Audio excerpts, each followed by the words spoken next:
प्रतियोगी परीक्षाओं की कुछ किताबें भी उठा लाया था। फिर अचानक मुझे एहसास हुआ कि मैंने अभी तक उसका कोई नाम नहीं रखा है।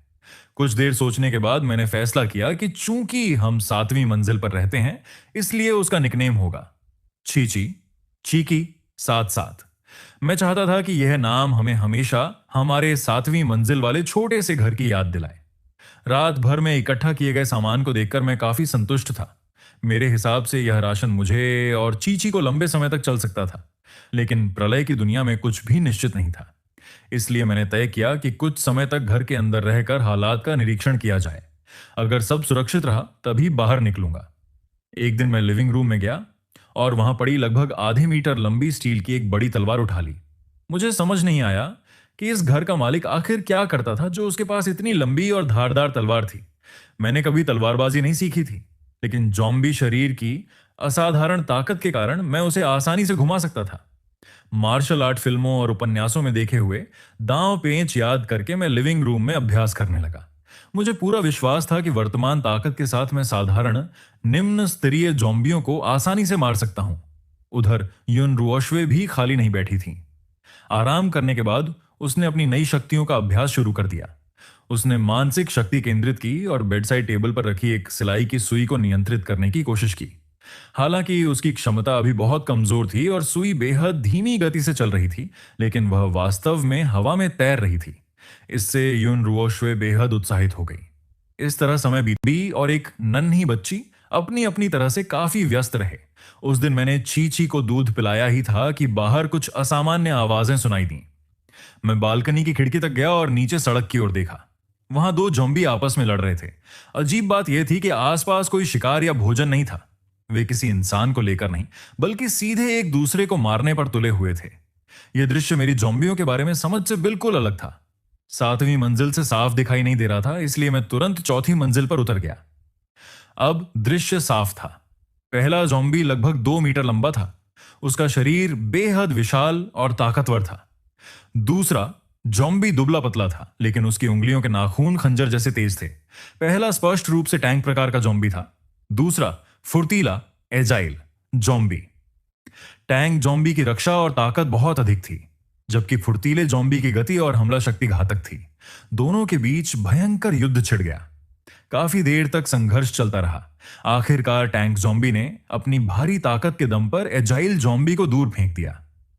फिर उसने एक जबरदस्त मुक्का मारकर उसके सिर को चकनाचूर कर दिया। एजाइल जोम्बी वहीं मर गया। लेकिन असली चौंकाने वाली बात इसके बाद हुई।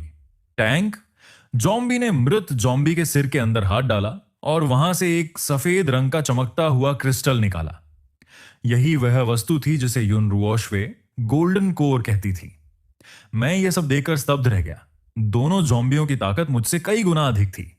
उसी क्षण मुझे अपनी सावधानी पर गर्व हुआ। अगर मैं बिना सोचे समझे बाहर घूमता रहता तो शायद कब का मर चुका होता। मुझे एहसास हुआ कि यह दुनिया मेरी कल्पना से कहीं अधिक खतरनाक है।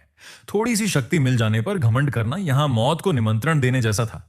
लेकिन जब मैंने उस क्रिस्टल को देखा तो मेरे भीतर अचानक एक तीव्र लालसा पैदा हुई। इतनी तीव्र कि मैं खुद चौंक गया। मेरा शरीर मुझे बता रहा था कि यह वस्तु मेरे लिए बेहद लाभदायक है। ऐसा लग रहा था जैसे उसे हर हाल में हासिल करना चाहिए। मैं सोचने लगा, क्या इन दोनों जोम्बियों की लड़ाई इसी क्रिस्टल के लिए थी? तभी मैंने देखा कि टैंक जोम्बी ने वह सफेद क्रिस्टल सीधे निगल लिया। अगले ही पल वह पागलों की तरह गर्जना करने लगा। वह बार बार अपनी छाती पीट रहा था और आसपास खड़ी कारों पर घूंसे बरसा रहा था। उसकी ताकत पहले से भी अधिक भयावह लग रही थी। आसपास घूम रहे साधारण जोम्बियों ने यह दृश्य देखा। सभी तुरंत रुक गए। फिर बिना किसी आदेश के उसे दूरी बनाने लगे, मानो उनकी प्रवृत्ति उन्हें चेतावनी दे रही हो। यह प्राणी अब हमसे कहीं अधिक खतरनाक है। वे सभी उससे डर रहे थे। मैंने गहरी सांस ली। अब लगभग निश्चित हो चुका था कि यह क्रिस्टल जोम्बियों के विकास का प्रमुख स्रोत है। और सबसे हैरान करने वाली बात यह थी कि इन्हें देखकर मेरे अंदर जो लालसा पैदा हुई थी, वह इंसानी मांस खाने की इच्छा से भी कई गुना अधिक थी। मैंने अपनी मुट्ठी कस ली। मेरे मन में केवल एक विचार रह गया।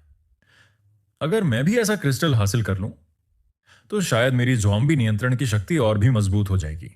और पहली बार मैंने सक्रिय रूप से शक्तिशाली बनने की इच्छा महसूस की। लेकिन समस्या यह थी कि मैं उस टैंक ज़ॉम्बी का मुकाबला नहीं कर सकता था। तभी मेरी नजर रसोई में रखे गैस सिलेंडर पर पड़ी और मेरे दिमाग में उसे खत्म करने की एक योजना आ गई। उधर यून रुओशुए भी बाहर की हलचल सुन चुकी थी। भले ही वह 7वीं मंजिल से नीचे का दृश्य नहीं देख पा रही थी, लेकिन अपने पिछले जन्म के अनुभव के आधार पर वह समझ गई कि रक्तिम चंद्रमा ब्लड मून के बाद पूरी दुनिया शुद्धिकरण के दौर में प्रवेश कर चुकी है। जोम्बी और उत्परिवर्तित राक्षसी जीव एक दूसरे को मारकर विकसित हो रहे थे, जबकि मानव बचे हुए लोग गोल्डन कोर हासिल करने के लिए संघर्ष कर रहे थे।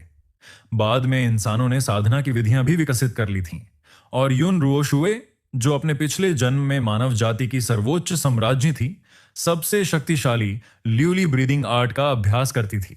वह जानती थी कि उसका जॉम्बी पिता अभी केवल एक साधारण निम्न स्तरीय जॉम्बी है और ऐसे प्रलय में उसका जीवित रहना बेहद कठिन होगा।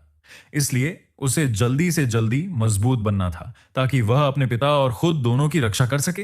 हालांकि वह अभी एक शिशु थी, लेकिन फिर भी ल्यूली ब्रीदिंग आर्ट का अभ्यास कर सकती थी। ब्लड मून के बाद वातावरण में फैले ऊर्जा कणों को अपने शरीर में खींचते हुए उसने साधना शुरू कर दी। तकनीक सक्रिय होते ही उसका छोटा सा शरीर कांपने लगा और ऊर्जा धीरे धीरे उसके अंदर समाने लगी। यून रुओशुए अपने पुनर्जन्म को लेकर बेहद खुश थी।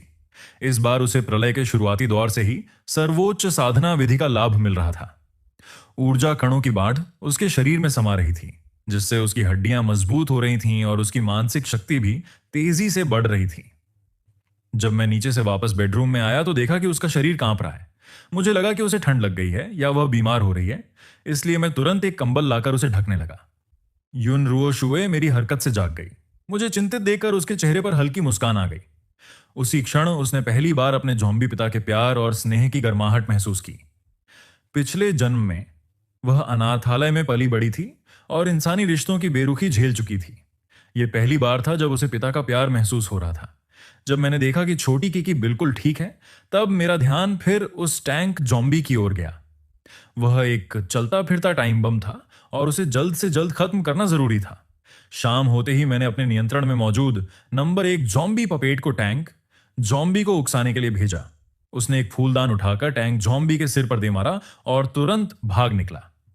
योजना के अनुसार वह उसे उस दुकान तक ले आया जहां मैंने पहले से गैस सिलेंडर लगा रखे थे। जैसे ही पपेट दुकान में घुसा, विशालकाय टैंक जॉम्बी भी दीवार तोड़ते हुए अंदर घुस गया। उसकी ताकत इतनी भयानक थी कि उसने मेरे जॉम्बी पपेट को एक ही झटके में चकनाचूर कर दिया। उसी समय नंबर 2 जॉम्बी पपेट दुकान में घुसा, दरवाजा बंद किया और लाइटर से गैस को आग लगा दी। अगले ही पल एक भयंकर विस्फोट हुआ। धमाके का सीधा प्रहार झेलते हुए टैंक जॉम्बी आग के समंदर में तड़प तड़प कर चीखने लगा। काफी संघर्ष के बाद वह दुकान से बाहर निकल पाया, लेकिन दरवाजे तक पहुंचते ही धड़ाम से गिर पड़ा। मैंने तुरंत अपने पपेट से मानसिक संपर्क तोड़ दिया और दूर से स्थिति देखने लगा। जब वह विशाल ज़ॉम्बी पूरी तरह जलकर कोयला बन गया, तब भी मैंने लगभग 15 मिनट तक इंतजार किया। पूरी तरह आश्वस्त होने के बाद ही मैं उसके पास गया। उसका चेहरा पहचान से बाहर हो चुका था और शरीर बुरी तरह क्षतिग्रस्त था। मैंने बड़ी मुश्किल से उसकी खोपड़ी को काटा और उसके दिमाग के पीछे से एक सफेद लाल रंग का गोल्डन कोर निकाला। यह कोर पहले देखे गए सफेद कोर से कहीं अधिक आकर्षक था। मेरे अंदर इसे निगलने की इच्छा पहले से भी ज्यादा प्रबल हो गई। मेरे अनुमान के अनुसार सफेद कोर सामान्य ज़ॉम्बियों के आपस में एक दूसरे को खाकर विकसित होने से बनते थे, जबकि यह लाल सफेद का था। चूंकि विस्फोट की आग से आसपास के ज़ॉम्बी आकर्षित होकर आने लगे थे, इसलिए मैंने जल्दी से कोर उठा लिया और रास्ते में 2 स्वस्थ ज़ॉम्बियों को नए पपेट के रूप में चुन लिया।